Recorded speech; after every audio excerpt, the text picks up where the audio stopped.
po, magluluto po tayo ng chicken soup. Nandiyan po yung mga ingredients. Ilalagay ko na lang po sa kung ano po yung nilagay kong panghalo. At medyo ginisa ko na po yung bawang at prinito ko po muna para mabilis po, mabango at malasa po. Yan. Medyo binilisan ko lang po yung aking video dahil baka maubos yung nilagay ko na po yung chicken stock. Yan po, at inantay ko na lang na kumulo.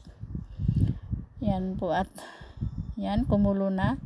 Lagyan ko na po ng paminta. Yan po, at nilagyan ko ng pablasa at yung asin. Yan, tapos pakuluan natin ng konti. Nilagyan ko ng asin dahil nga medyo matabang. Yan, kumukulo na. Nilagay ko na po yung ang gamit ko pong noodles ay spaghetti noodles dahil yun lang pong available.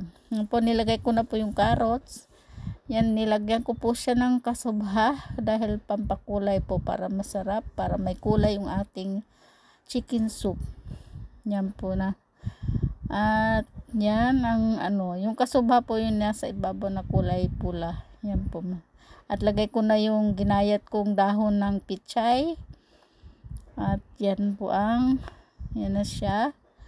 At ang kapares po nito ay inihaw na isda.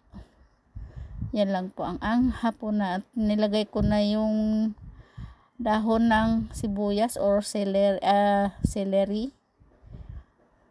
hindi celery.